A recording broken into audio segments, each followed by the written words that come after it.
Hello everyone, this is Rabab Alma. Sorry for the delay for a couple of minutes. We had technical difficulty. We're still trying to get Jackie on the line. This is Rabab Alma, licensed marriage and family therapist and international life coach. I am interviewing Jacquie O'Malley today on the 30 Days of Confidence project. I'm gonna try to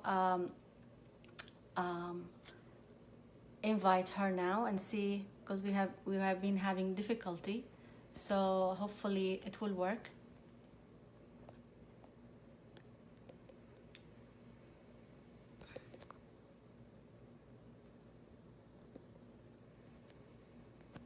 Okay, so let's see.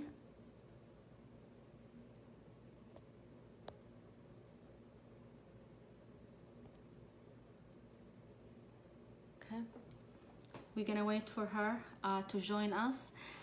This project, the focus of this project is to promote wellness and provide tips for on wellness and she is joining us now. Let's see here. Okay. A disclaimer that these lives and interviews are not meant to replace any medical or therapeutic help. It's just for general info to the public. Thank you again for joining us. I am waiting. Hey, Jacquie. Hi. We made it. We did it. This is, we are thankful to mindfulness, Oh, yeah. You kept saying, let's breathe, let's breathe. I was doing my breathing the whole time. Yeah, I started to be stressed out. I said, okay, just think of mindfulness. So oh my God. Thank you for joining. It's a pleasure. Yes. Just so everybody knows, it was complete panic. Yes, it was. Just a few minutes ago. I mean, we have to remind each other, okay, let's just breathe, we went public actually without knowing it's gonna work or not. Yeah. So we are lucky. Thank you for joining so much, Jacquie. So I will introduce Jacquie. Jacquie O'Malley, she's a certified mindfulness educator. She's an owner of Project Mindful, and she's a co-owner of a Center for Mindfulness and Wellness. Welcome, Jacquie. Thank you. Thank you. Thanks so much for having me. So before we start, I want to say that we go way back, me and you. Yes. I don't know, maybe 10 years when we were together in the play and family therapy in Philadelphia. Yeah. When we did the sand tray together and the contextual. Did you do that? Did we do the contextual together? Contextual therapy or no? We did sand tray. I'm not sure that we did contextual. Okay. We might have. I did 2 classes in contextual, so it might have been. But I remember the sand tray is vivid. Yeah.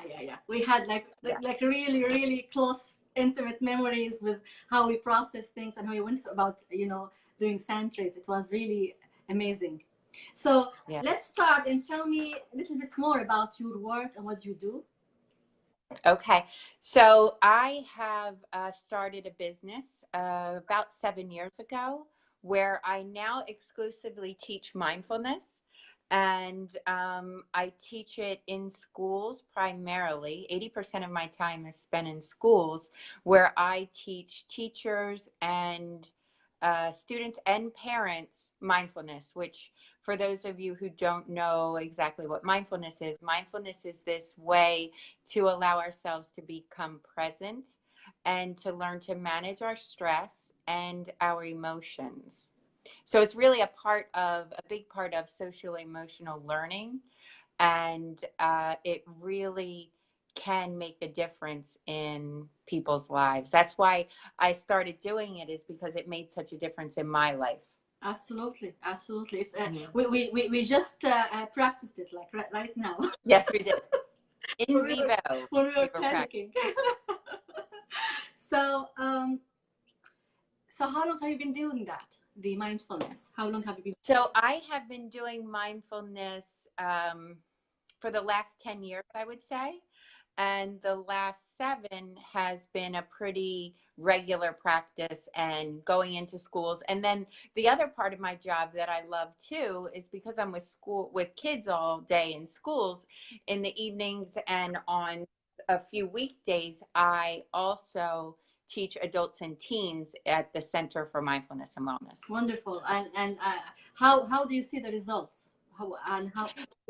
Well, see, this is the reason for me, I no longer do regular therapy. I do a little bit of cognitive behavioral therapy still, and I use my contextual just because it was such a great basis.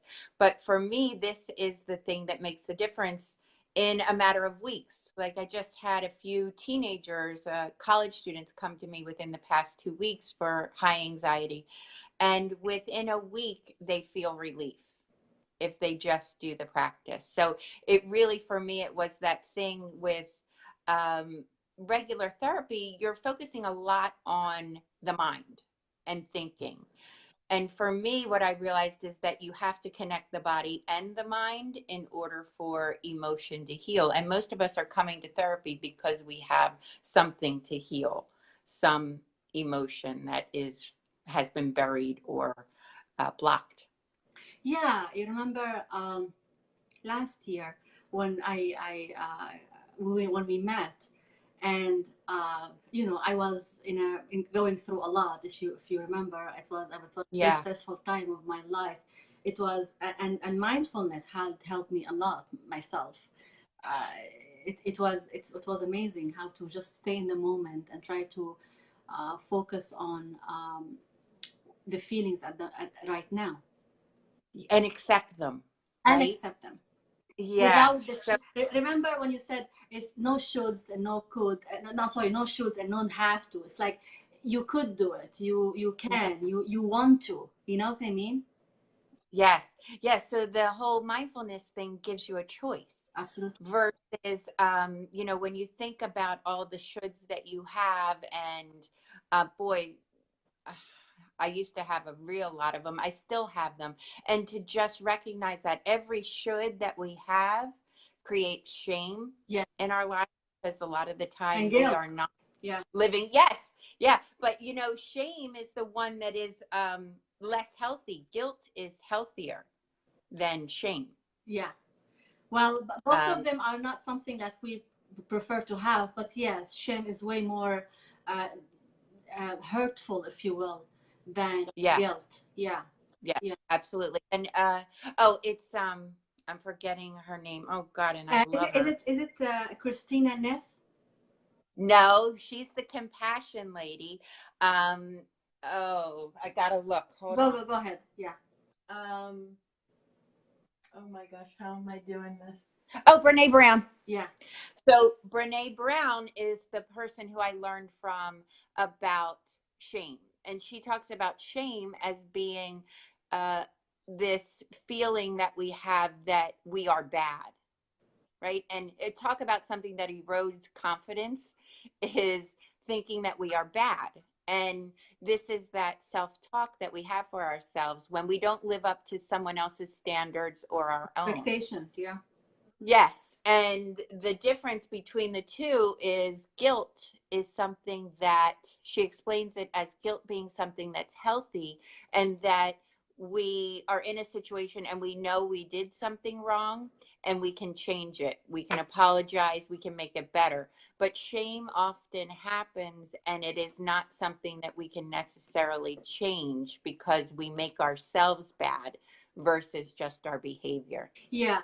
And when it comes to guilt, I think the fact that we always have this feeling, I think when we accept those feelings and maybe commit to changing something, or changing our mindset, then we can also lessen that within us, if you will. Yes, absolutely. Yeah. And yeah, the changing of the mindset, the first of all, like you said, the acceptance is the first thing. Yeah. And being aware of all of these thoughts that come into our head, and knowing that thoughts are just thoughts, they're not who we are. We have 60,000 thoughts on average a day. Yeah. So how can we be all those thoughts? But we will concentrate on the ones that aren't helpful, and then we think that's who we are. And it's not because it is who we are. It's not fact, but it's just because we have had that thought so many times that it then becomes our belief. We make these thoughts us, ourselves. Yeah. Yes. We make them. Actually, it's like a decision we make. I think we have, it's like that when we were panicking before 7 o'clock. We made a decision, you and me, just to calm down, and it's going to work. Yeah. And it's a matter of, yeah, having this mindset, having this determination, if you will, and this drive that we want to overcome something, or something is going to work, or something is going to happen. Yes. Yeah. And it often is more about, we often want to change things, right? We're always on that search for, oh yeah, I'll be happy when I lose 5 pounds. I'll be happy or confident when, I'm exercising every day. But this whole mindfulness thing, it really helped me with confidence and with compassion. It's that accepting of who you are right now. You don't need to be any better. Absolutely. It's okay to just be you, and to love yourself. But I really don't think that our society really promotes that. I think, yeah, I think we kind of like, it's like I read that book, The Secret, and it's like about changing your mindset and really putting your positive, or you're living the moment, or living what you wanna have in your life in the moment. Not like I will be happy. No, I am happy, because Yeah. it's not about the destination. It's about the journey. Right. Because I don't think we ever arrive, because in each stage in our life we have a destination. Don't you think? Yeah. Oh yeah. Yeah, when we are Unless you unless you purposefully contemplate that and say, wait a minute, I'm going to just try to be where I am right now. yes, at the moment, yeah, because again, Yeah. our destination, it's always changing, you know. Yeah. Yeah. Yeah. When you were 20, when you were 30, when you were older, it's like, so it's always about, if we are waiting for that destination and it's changing, it's like we are chasing something that we will never reach. The hamster wheel. Yeah. Right? But when we are Yeah. enjoying the moment, then we are living life at the moment now. Yes. Yeah. Yeah. And that's how I think it ties into confidence. Right? How can we be confident if we're not aware of ourselves? Absolutely. How can we be confident if we're not living in the moment? Because I think our confidence gets eroded by past thinking and future thinking. Yes. Past thinking, which causes anger, resentment, guilt, Yeah. some happiness, but also the future thinking, which then causes us to be anxiety ridden. What if? Yes, exactly. So we never actually enjoy this moment. We're always worrying about something beyond our control. So I think it's a matter of relinquishing that control. Yes. And then accepting Yeah. that we are in the moment. Yes. And the moment isn't always good. No, but I think it's part of life. Yeah. It's part. Yeah. I read this book, the Road Less Traveled, and it talks about that in terms of parenting. It's a deep book, but it talks about that. I've never read that. Yeah, I think it's an important book to be read. This book is about, like, pain is part of life and it needs to be accepted. Yes. So the fact that this notion of, I have to be happy, and if I am not happy, then, so what's the definition of happiness? Is it happiness or joy? So what I have come to conclude after much reading about happiness is that happiness is that thing that we search for outside of ourselves. Exactly. Yeah. And that, so we agree on that. Yeah. And,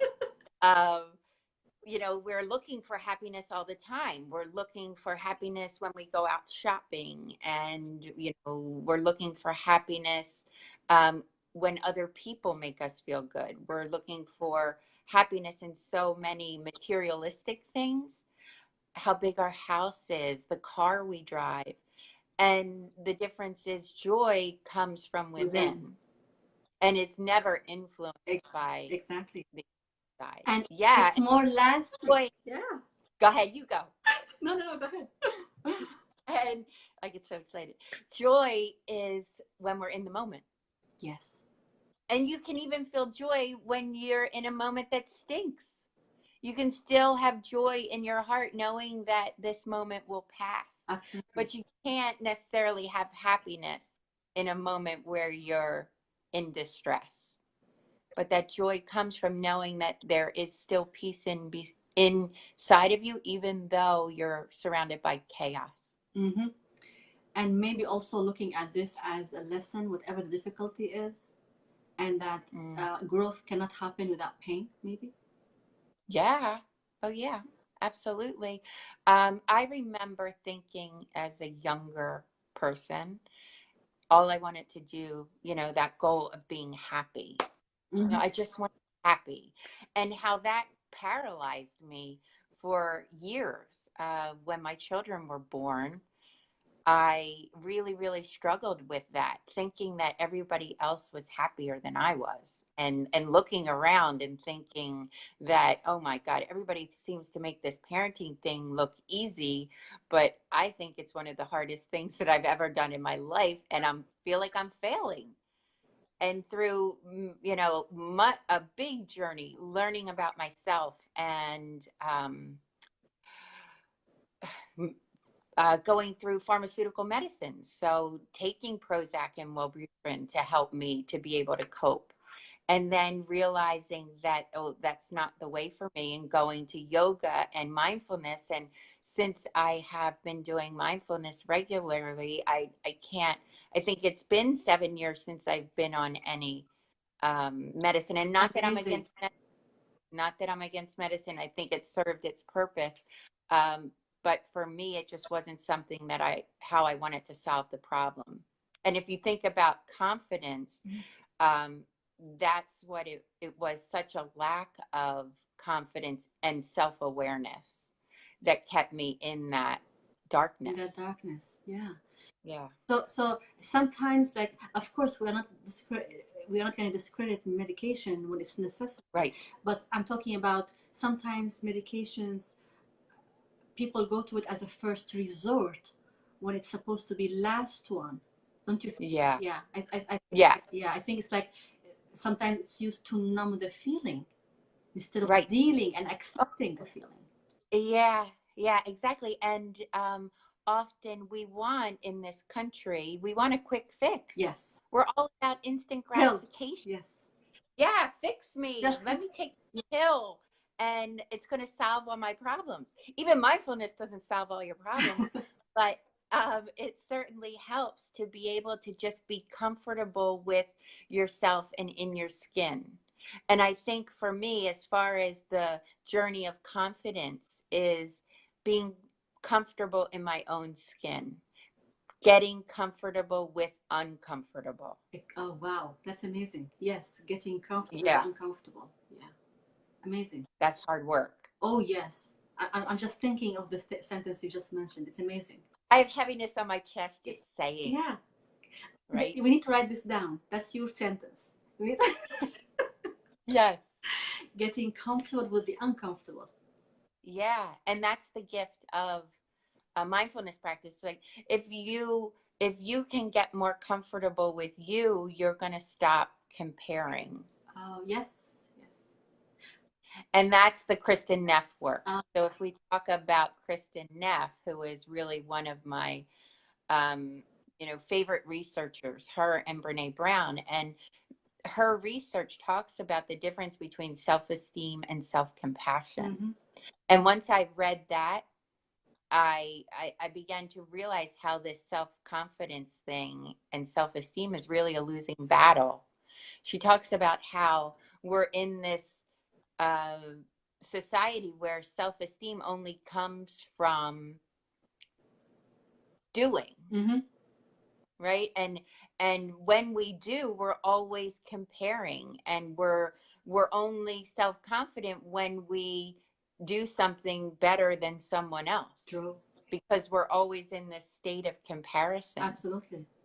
Whether if you think about our school system, our education system, sports, you know, we kind of set our kids up for this, and we're always comparing them. It's so, you compare your own kids.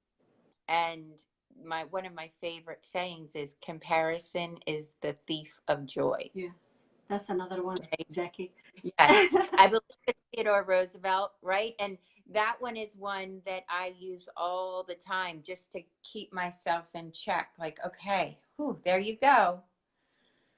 Thinking you're not good enough. Yeah. You're not enough. And that self-compassion is what she talks about, and how if we can just love ourselves for who we are, knowing that we are all a gift and we are all meant to be here and doing the best that we can right now. Absolutely. Before we go on, I want to reintroduce my guest.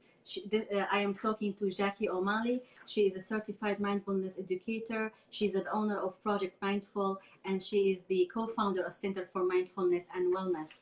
And we are talking here about mindfulness and confidence. So, Jacquie, what about? I remember in our last talk when we met together, we talked about comparison, but from a different angle. When we talk about comparing ourselves to ourselves. Yeah. And so tell me a little bit more about that. So, like when we compare ourselves to ourselves in the past. Like for instance, I would talk about myself. Remember when we were last year when we met, and I was going through a lot emotionally, and it felt like it's like a rock bottom for me. And then and I remember when I saw you, you said, I see that heaviness around you. Remember? Yes. Remember that. It was a very profound. I mean, I really love the way that you really, that connection that we had and we still have, but at that moment, I mean, in terms of how I felt, and when I compare myself now to back then I can see the difference. Yes. And I can see, And then so we have the good comparing then, right? As long as you're not beating yourself up for being who you were a year ago. That's a very good point. Right? So if you're looking back and saying, oh my God, what was wrong with me? I can't believe I was like that. I can't believe I let myself. Then we're not approaching it with compassion. Absolutely. Right? I think embracing it. Yeah. Yes, because it's all part of us. One of my mindfulness teachers talked about the shadow side of us and the side that we show everybody, right? And the shadow side is that side of us that we don't necessarily want to share. It's the side of me that can be mean. It's the side of me that can be sarcastic, and it can be hurtful and scared.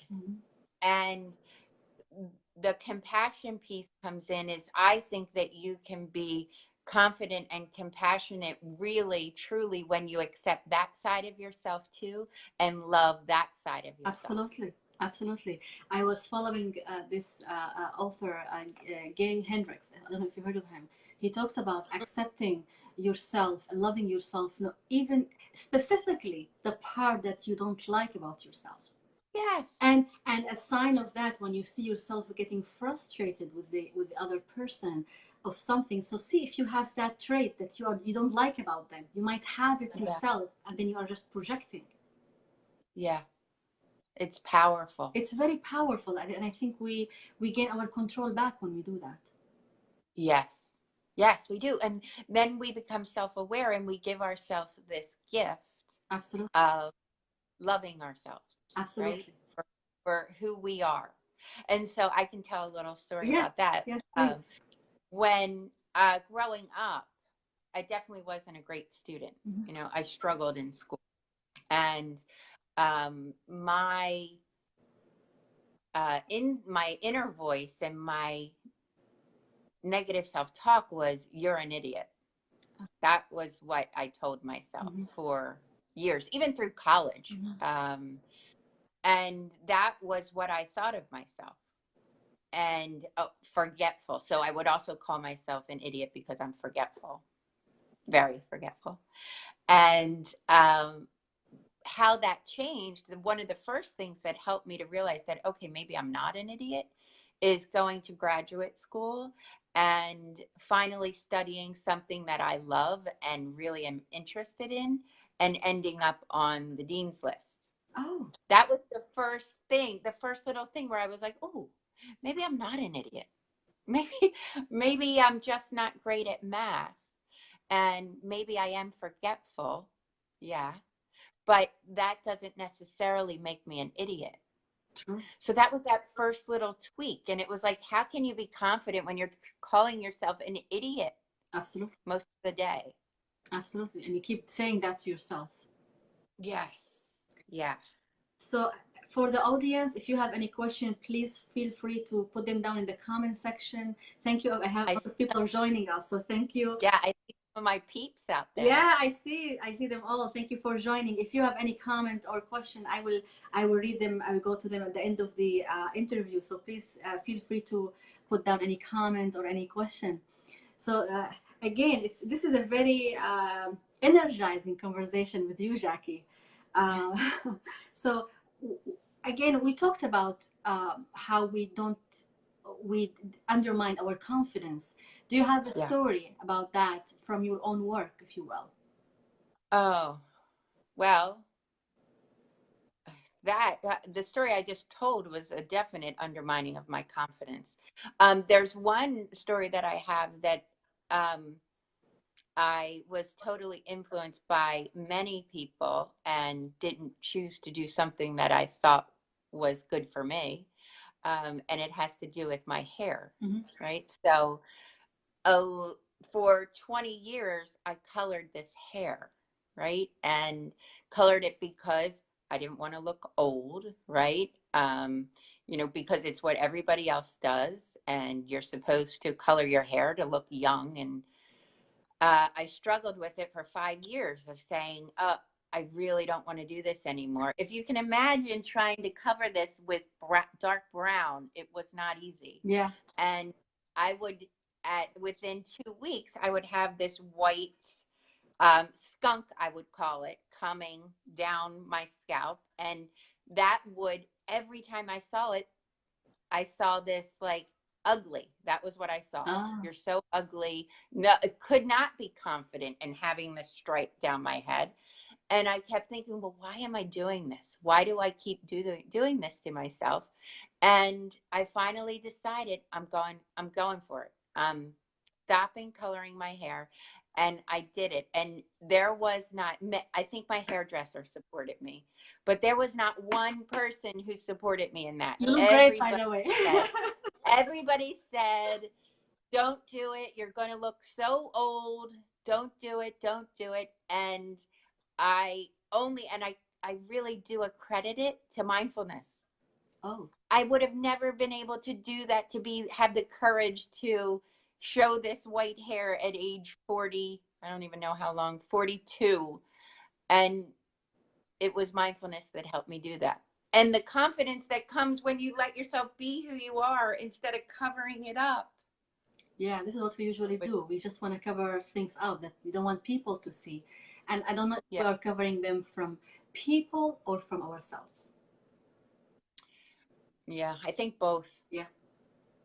I think because of the lack of confidence and belief in yourself, you cover it up for yourself because you think other people won't accept you or won't like you. Absolutely. So in the journey of attaining this confidence or this mindfulness, what do you advise people to do in order to get to that level when they really fully accept themselves and they don't really worry about what other people think of them? What do you think? Oh, well, I'm still not there, but I'm closer than I was. But I think meditation practice is a very simple way to get there. Because what it is this practice of noticing your thoughts and allowing yourself to let them go, to not hold on to them. And if you think about all those hurtful thoughts that we hold on to and we think are who we are, they're not, right? And that's what we can come to believe. And during this meditation practice, you can see these thoughts and then let them go, not hold on to them. And then the other piece, I think the compassion practice, loving kindness practice, which is a formal mindfulness practice and meditation where you sit and you tell yourself the 4 phrases that I use, or may I practice and grow joy in my everyday life. May I choose to be healthy of body and mind. May I accept myself as I am, perfectly imperfect, strengths and weaknesses, and may I be peaceful and strong. Absolutely. And the more that you tell that to yourself, the more you come to believe it. It's like that, what is that saying?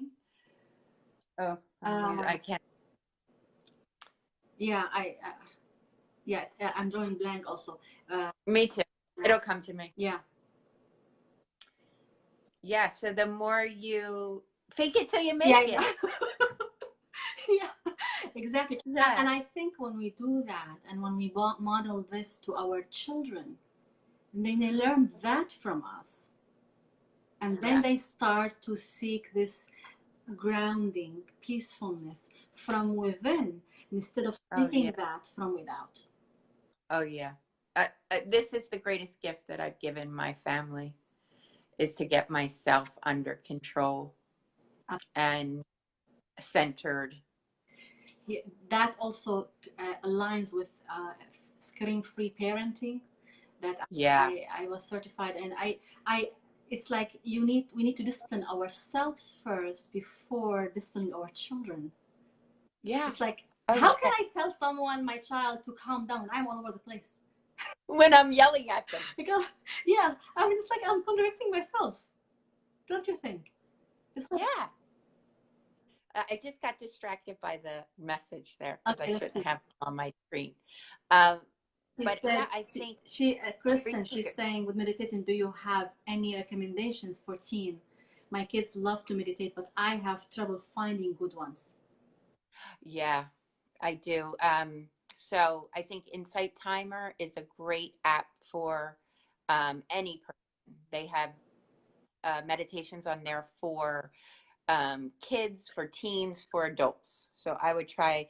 Also, Headspace is a wonderful one, free for 10 days.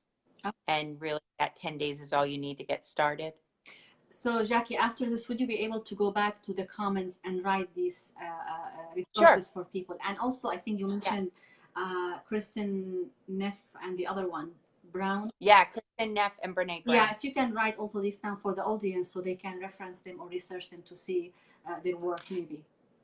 Yeah, and if you just, because Kristen brought up about teenagers, like if you think about what a teenager is immersing themselves in every day, the comparisons, the Instagram, the like it is just constant comparisons for them. And how can they live up to the images that they're seeing? And it's just craziness. And now I just heard that they're now making, digitally enhanced people. So they're putting on these Instagram characters that aren't even real. They're computer generated and they look perfect. So again, it's just an assault on our confidence and our self-compassion. Absolutely. When we truly believe that these things are real and it's how we should be. And we constantly compare ourselves with like perfection. Imagine. Yeah. Imagine how tiring and exhausting this is. Yeah, thank goodness I'm not much of a perfectionist in other things, but yeah, as far as looks, I do compare way too much. Well, I think for teenagers, because Kristen is asking about teenagers also. I mean, it's in that age they are comparing themselves to their peers, and people. I mean, and I see them in my practice. They are showing off. They put all of this stuff on social media, and they try to put people down. Like someone will tell Yeah. someone like, you are poor, I am rich. I mean, you hear that. It's Right. you are beautiful. I'm beautiful. You are not. I'm skinny. You are not. I mean, all of this you hear it in the from clients, and that's. I mean, imagine the damage that happens to these teenagers. Yeah. Self-compassion is the key. It really is. Absolutely. Loving yourself. And when you practice self-compassion, it not only helps you to love yourself, it also makes it easier to love others and to be kind to others. Yeah. And love, I think, is the thing that is underneath all of this, is the more we can be kind and love, the more peaceful life we're going to have. Yeah, because I think we cannot give something to someone if we cannot give it to ourselves. Right. Yeah. We got to give it to ourselves first. Absolutely. Yes. Yeah. Yeah. So what are your future professional plans, Jackie? Well, this year I am still in schools, although I have hired a few teachers to help me now in school. So I'm hoping that I'm going to be able to kind of expand with my classes at the center, and to also maybe break out in other ways. I'm hoping to, my dream for the year would be to hold a retreat somewhere else for maybe 3 days. Wow. For I'm putting this out there in the universe right now, that maybe that might be my goal for this year. Wonderful. And to just continue what I'm doing, because I really do. I love what I do. And I feel fortunate to be able to teach people this because it's so powerful. It's exciting. Exciting news. It is. Yeah. So how can the audience reach you? So I can be reached. My website is www.projectmindful.org. And you can see you'll see my phone number on there and what I'm doing, what we're up to, and any classes. If you want to come join us, you're always welcome. Oh, I would love to. Thank you. So yeah, we can put this in the comments after live so people can contact you, or maybe some people from schools, they want to get in touch with you for mindfulness classes. I think it's needed. Yeah. Yeah. I do. Yeah. Especially in this day and age. Absolutely. Absolutely. Thank you so much, Jackie, for joining. Oh, I didn't even feel the time. It's been a pleasure. Thank you so much for joining me. And I hope that we can have more collaboration also in the future. Yes, me too. This was really fun. Yes. And thank you for giving me this opportunity, because I've never done this before and was always afraid to do it. So thank you for supporting me through this. It was awesome. Oh, thank you. So what would be the last tip or comment you would like to tell the audience? I would just say, as far as confidence goes, notice if you are trying to fit in or belong. Belonging is where you will feel the most confident, right? And that whole fitting in thing is never winning, never takes you a place where you need to be. And so bring that self-compassion every time you feel like you need to fit in somewhere, and go to the people where you belong. Oh, wow, that's amazing. That's amazing. Thank you. Thank you. That's so much, also Jackie. that is also from Brene Brown. Oh. I learned from her. Wow, wonderful.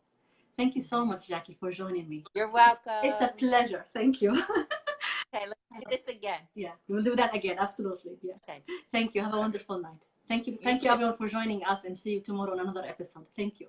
Have a good night. Bye. Bye. Thank you.